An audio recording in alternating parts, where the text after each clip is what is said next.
안녕하세요. 세계 첩보계 동향을 전해드리는 정보인 기자입니다. 지난주에도 첩보계에서는 많은 일들이 있었는데요. 그 중에 주목할 소식들 전해드리겠습니다. 먼저 영국 소식입니다. 서방 국가들이 아프가니스탄을 철수한 뒤 영국군의 한 군인이 2만 5천 명의 현지 협조자 정보를 잘못 보내는 보안 사고가 발생한 가운데 이 파일에 비밀 정보국 MI6 등 비밀 요원의 명단도 포함된 것으로 뒤늦게 확인됐습니다. 지난 18일 웨시는 영국 군인의 실수로 유출된 아프가니스탄 협력자의 명단에 MI6 요원을 비롯해 특수부대 요원과 장교 등 100명 이상의 명단이 포함돼 이들의 신분이 노출됐다고 보도했는데요. 보도에 따르면 이들의 신분이 유출된 시점은 지난 2022년 2월입니다.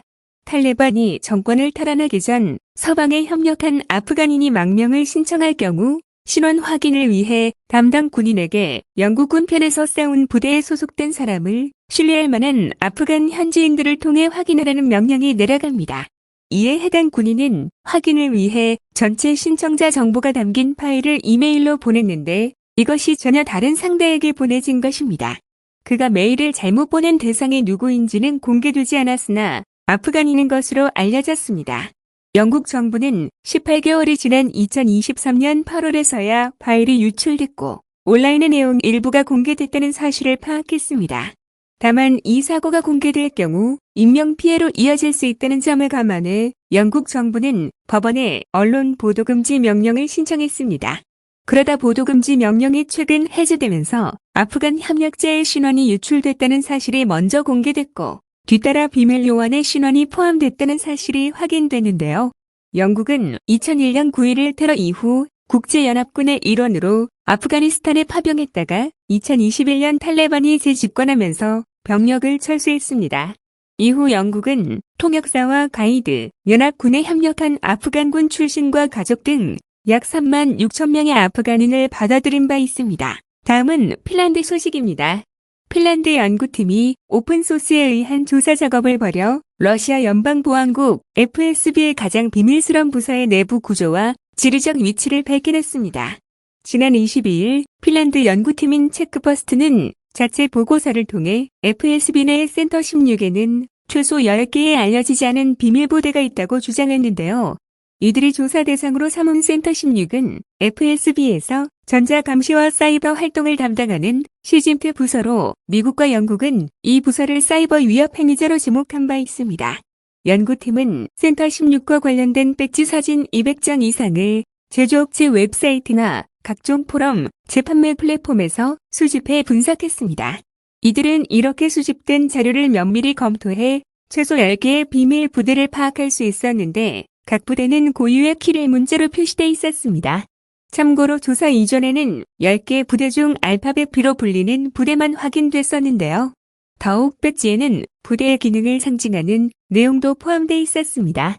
예를 들어 K부대는 컴퓨터 아이콘을 넣어 네트워크 운영 역할을 하고 있음을 암시했고 또 다른 부대는 열쇠와 날개 달린 번개 3개를 넣어 내부 통신 및 보안을 담당하는 것으로 파악됐습니다. 또 각 부대는 FSB 내부 기준에 따라 최소 55명의 직원을 고용하는 것으로 추정되며 최소 8명의 직원이 필요한 것으로 알려졌습니다. 이를 토대로 연구팀은 센터 16에 최소 566명의 직원이 있는 것으로 추산했습니다.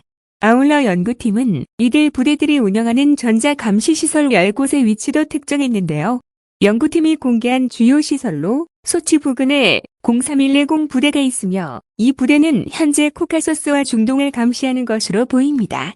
또 국외 영토인 칼리닌그라드에는 8351 부대가 있는데 이 부대는 나토의 작전을 감시하고 유럽의 통신망에 접근할 수 있는 위치에 있습니다.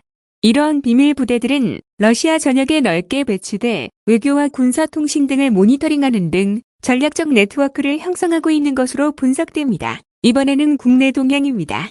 국가정보원이 지난해 북한의 대남 방송 전면 중단을 고려해 대북 방송을 중단했습니다. 국정원은 지난달 취임한 이종석 원장의 지시로 실무 검토를 마치고 이달 5일부터 15일까지 순차적으로 대북 방송 송출을 중단했습니다. 이 기간 송출이 중단된 대북 방송은 라디오 방송 5개와 TV 방송 1개 등 모두 6개입니다. 이에 대해 한 소식통은 정부가 북한의 대남 방송 운영 중단에 대응해 대북 방송을 중단한 것으로 알고 있다며 정부는 극심한 체제 대결 시대를 종식해야 한다는 판단 아래 이같이 결정했다고 설명했습니다. 실제로 북한은 지난해 1월 통일의 메아리 6개 주파수, 평양방송 7개 주파수 및 평양 FM 1개 주파수 등 대남 방송 송출을 전면 중단한 바 있습니다. 또 대남 심리전 차원에서 운영해온 우리 민족끼리와 려명 등 선전 매체 웹사이트 9개와 해외 소셜미디어 계정도 모두 폐쇄했고요. 이와 함께 대남 부서도 정리한 것으로 알려져 왔습니다. 다만 북한이 대남 방송 및 선전, 그리고 관련 부서를 중단하거나 정리한 배경은 대남 유화책은 아니고 2023년 말 김정은 국무위원장이 남북 관계를 두 국가 관계로 정의해 통일, 동족 개념을 지우는 등 한반도에 대한 변화된 인식에 따른 것으로 분석됩니다. 국정원은 기존 대북 심리전 방송을 담당해온 조직을 앞으로는 안보 위협 탐지와 조기 경보 및 국익 현안에 관한 글로벌 공감대 확산에 기여하는 조직으로 전환할 것으로 알려졌습니다. 한편 국정원은 지난 17일에는 기존 음지에서 일하고 양지를 지향한다는 원훈을 정보능공력이다로 교체했는데요. 이는 지난 국민의정부 시절이던 1998년 제정돼 참여정부 시기까지 원훈으로 삼았던 것을 복원한 것입니다. 원훈에 대해 이종석 원장은 정보 지원으로 안보와 국익을 뒷받침하는 국정원의 책무와 역할이 다 담겨 있다며 직원 모두가 원훈을 마음에 새겨 정보 역량을 한층 강화하고 국익 수호에 매진하자고 당부했습니다. 오늘 전해드릴 소식은 여기까지고요. 다음 시간에 더 유익한 소식으로 만나뵙겠습니다. 소식이 유익하셨다면 좋아요, 댓글, 구독 부탁드립니다.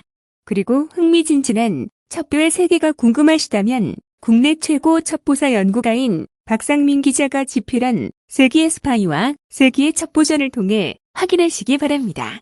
감사합니다.